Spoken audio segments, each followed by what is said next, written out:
There's 30 cows in the field, out in the field. 30 cows, okay? 30 cows are in the field. 28 chickens. Okay, we got 30 cows, 28 chickens. My question is, how many did not?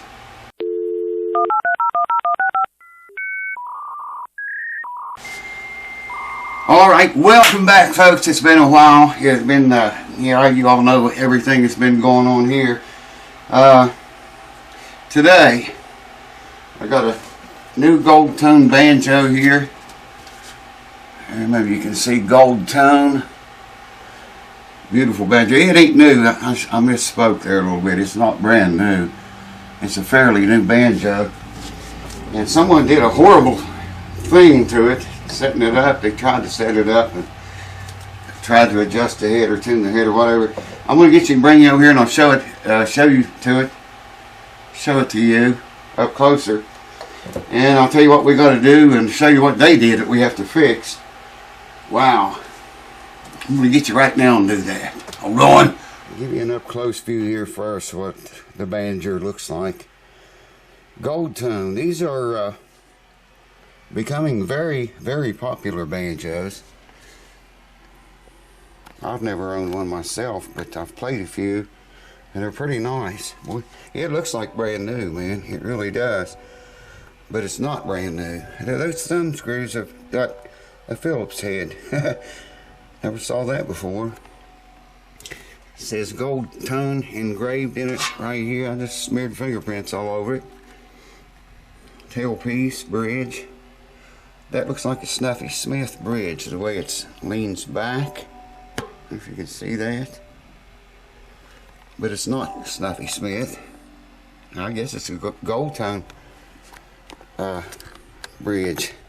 Maybe I can just hold the banjo up here and show you the back of it, what it looks like. Keys. It's got really well geared ratio keys. I don't know what the ratio is on those keys, but they're geared really nice, man. Almost like fine tuners compared to my 11 to 1s on my banjo. Alright, one of the things that they did is try to tune this head and adjust it. And this was the same thing I showed you on another banjo. But you want to look at this hoop right here, right around. Look at the surface of the head, okay? And the height, the loop hoop is sticking up higher than the head. You see what I mean? That's supposed to be even all the way around. Maybe you see it better if I got up closer to it. Okay, you come around here, there's about halfway, and check that out. The hoop starts to go lower than, almost lower than the surface of the head. Show you again here closer. If I can get down there. See how little bit it sticks up higher than the surface of the head, and when I come around here it gets higher and higher and higher than the surface of the head. That's really terribly uneven. This side's like that too. It's fairly high right there. As you come around, I gotta take that armrest off. Gotta get that off. And we'll definitely be using a drum dial again for this. And another thing is the nut action. That is way too high, man. Banjos, I generally set the nut action on the first fret action at 10 to 12 thousandths. I don't even know what that is. Well, I've got a 10 right here. It's hard to do this with the camera in one hand. And I can stick that under there and play the note. See that? So it's way more than 10,000. We get it down to 10 to 12,000. I'll be happy with that. Check that out. Man, that's very hard to push that down. You know, banjo playing goes by very fast. You don't have a lot of time with all those notes. you know, you don't want to have to push your string down very far. Now the action looks pretty good down here. We'll leave that alone. And the bridge needs to be moved back. It's intonating a little bit sharp. So I guess first thing I'll do is take the resonator off. Or maybe we'll just start filing on this nut. How about that? Yeah, let's do that. Let's get the nut action right first. Gold tongue. Somebody's already put the tacks in the neck there for the 5th string. That's already done. But this is way, way high. I've already got the files out here I need and the 10,000ths thing. I'm just going to get it close to 10,000ths. It doesn't have to be exactly that. This file right here. You want to file these in line with the peg of the string you're working on, and you want to angle. You don't want to file straight down like that. You want to file the same angle the headstock is, or if some of you say peg head, that's definitely a bone nut, man. These things, these files bite in. They bite in there fast, man.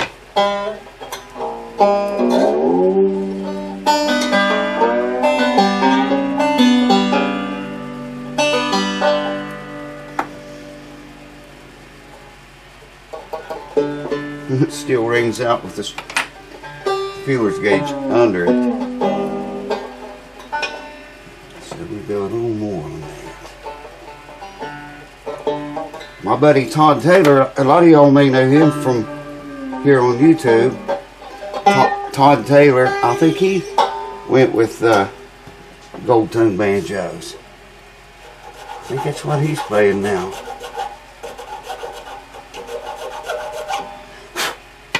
I do not want to overshoot this now. I can build it back or make a new nut if I do, but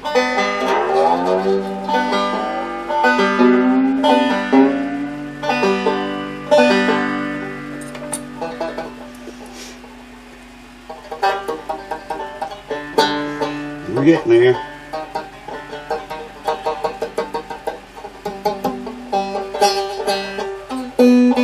All of them rings out, man.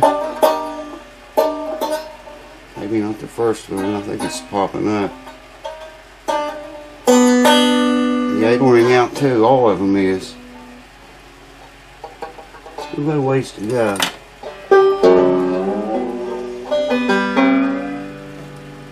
Exactly in tune, but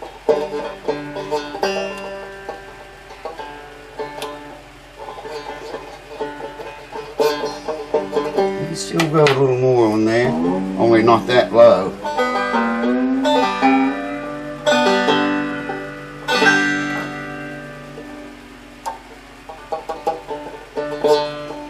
Still could go a little bit, tiny bit on that. I'm going to do it.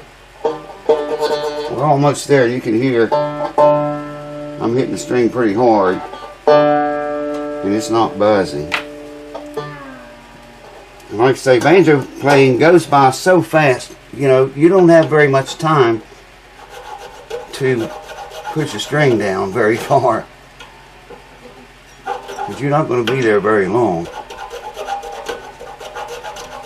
Wow, those things, files bite in. I better put the string back in it.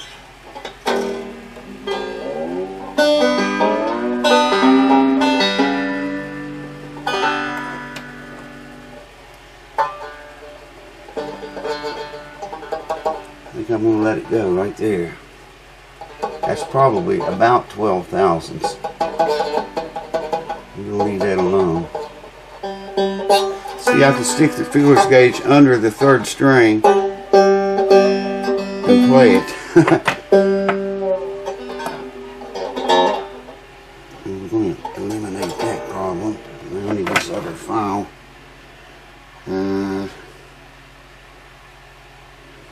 This side of it.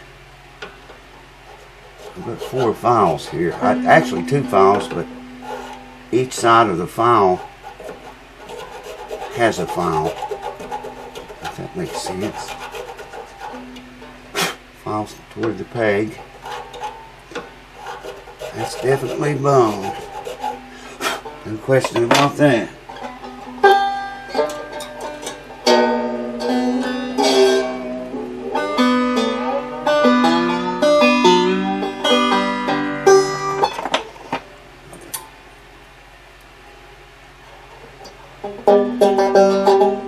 Perfect, man. Hit that the first time. I think the second one rings too with the... Yeah. Right.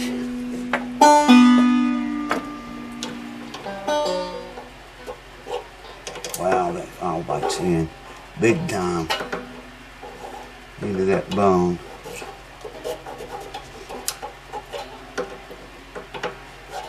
I'm going to stop right there, I think.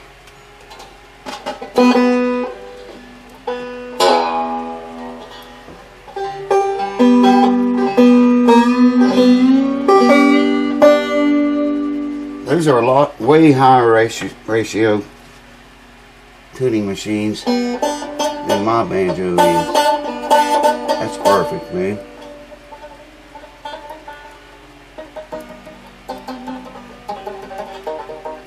Yeah, that's it. The railroad spikes. You can't even see them. I don't know if I can make you see them or not from this angle. They run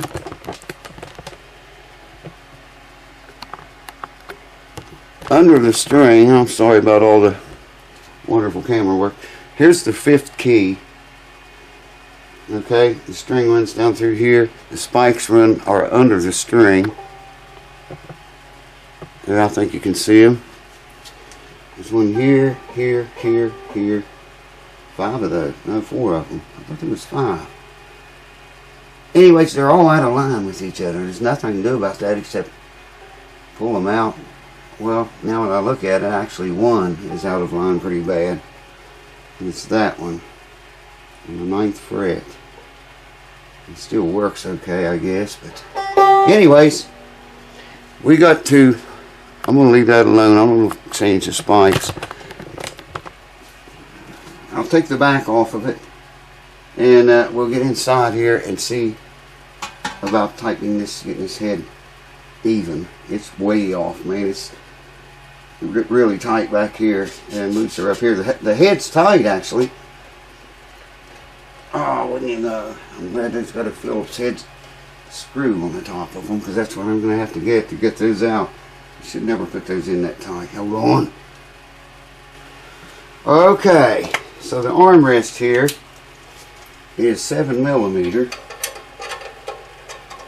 Man, that was not even tight at all. There's the old faithful armrest. I'm just going to lay it there.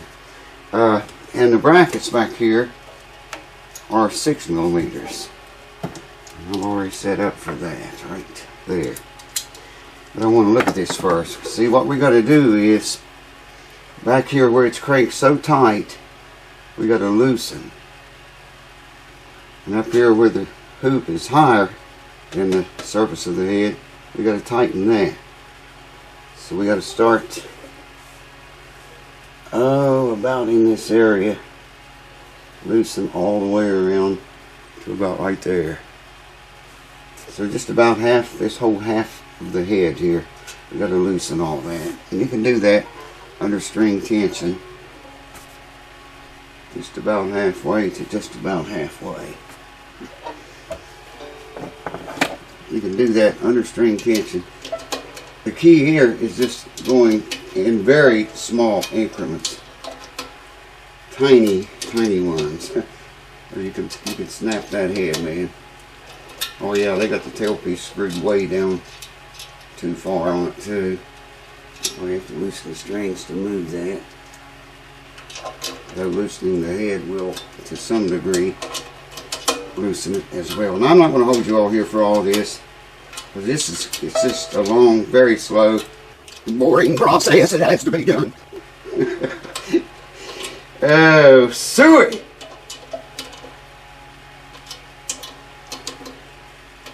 When that hoop starts coming up higher than the surface of the head, then we'll even it up by tightening the hoop up here tighter. Hear it? Hear it let go there. I don't know if the camera got that or not. Like I say, it's loosened up. It's super hot here. So the little fan is quite nice.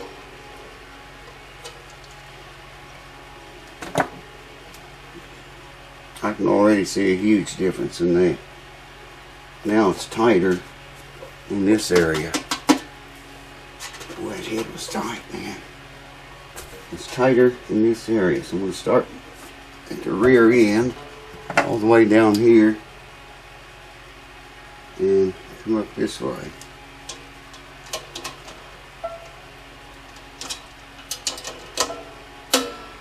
There, you probably heard that one. I don't know who set this banjo up like this, but good God, man, they sure missed it. I need to do that same thing, come up around this area right here. Here, that thing's changing, man. Ever so slightly. A little bit at a time. That's what you gotta do. Look at it, and we'll put the drum dial on it when we start getting close. We're nowhere near close right now. Okay. I'm coming right up that same area again. Mostly right in here. Let's go one past that for starts. I hope the camera's picking this up over that fan. This thing is making all kinds of noises. That will warp, if you leave this alone, if I leave it like it was, eventually it will warp the hoop. This hoop that goes around the front top of the head. Like I say though, it's going to take a long time to get that even and right. And I'm not going to hold you here through all of it. Maybe I'll bring you back. I need to get this area right here again. It's coming, but it's just very... It sure had that cranked down. I'm not going to keep you here throughout all this, but I'll bring you back when we've made some progress. Have a look.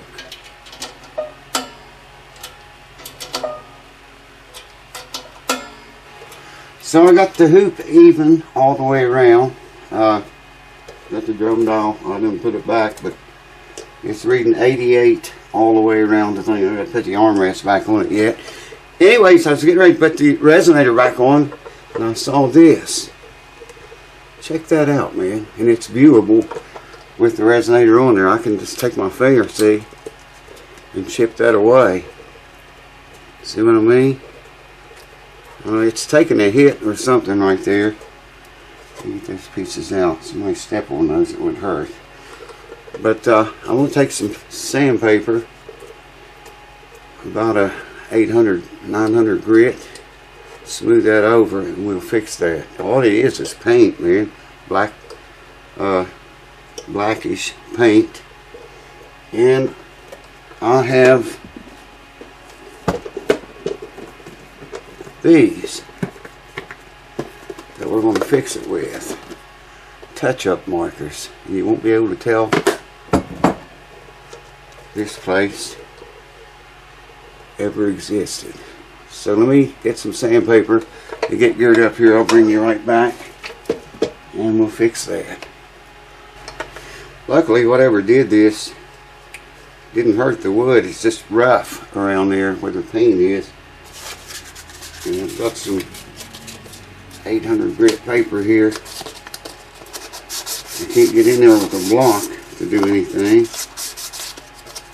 So we'll just smooth it over like this. Just so it's smooth. There's pieces coming off of it. More pieces.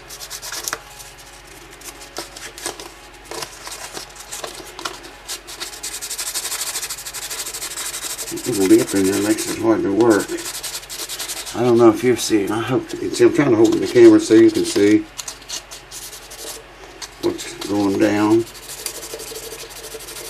These few more little pieces came off. And that's okay. It's, anything that's loose, we don't want it. So it's free to come off and leave.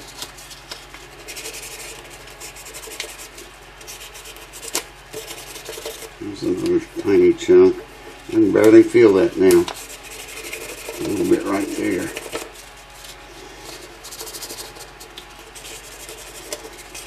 There's another chunk came off.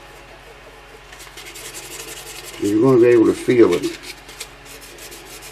I think I can make it invisible to the eyeball. It's pretty good. There's a chunk right there. It's ready. There it came. You see that?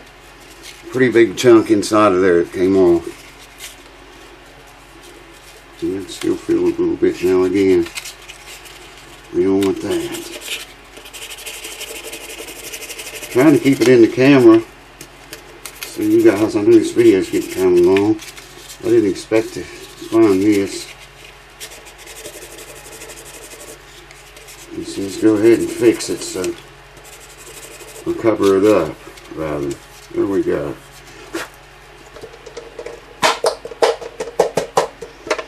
Alright. Now, we need to determine what color marker we want to cover that with. It's not, it's got a thing on the back here. Blender. BL. We'll start with that. Blender BL. Obviously it's going to take me a while to find it. Those are turned every way but straight. There it is. I think. Blender BL. Let's try that. I should turn the fan off, but I ain't gonna. See what this looks like.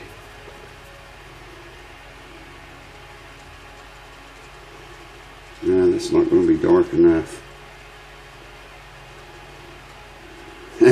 It's clear. Alright. Try the black if I can find it. Okay, I found the black one. This is like a satin black. I may have to use that blender to blend it, but I don't know, it's looking pretty good. These things are nice, man. I've used them on a lot of instruments. Some of them, like this one I'm using right now, is like a foam tip. So you can kind of paint with it. Unless you shake like I do. Somebody asked me why I wasn't wearing the gloves. I do wear them when I play music. And they work, man. I'm going to show you all that now that things have finally slowed down a little bit. They work when I'm playing music, but I'm afraid if I wear them all the time, they might not work so well when I really need them. Playing music, that is. I hope that's in the camera. I think it is. And you can see there how it's looking. You can hardly tell it already.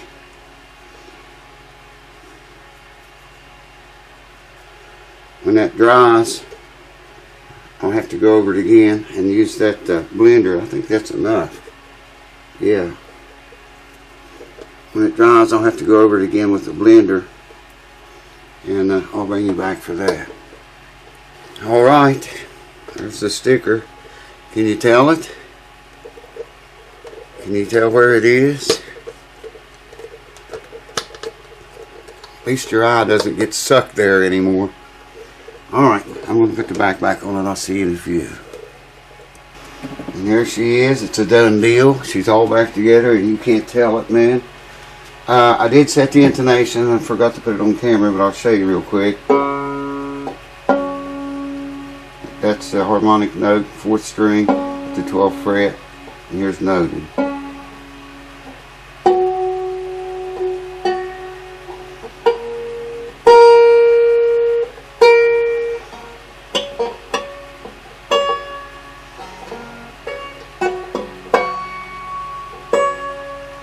It's perfect.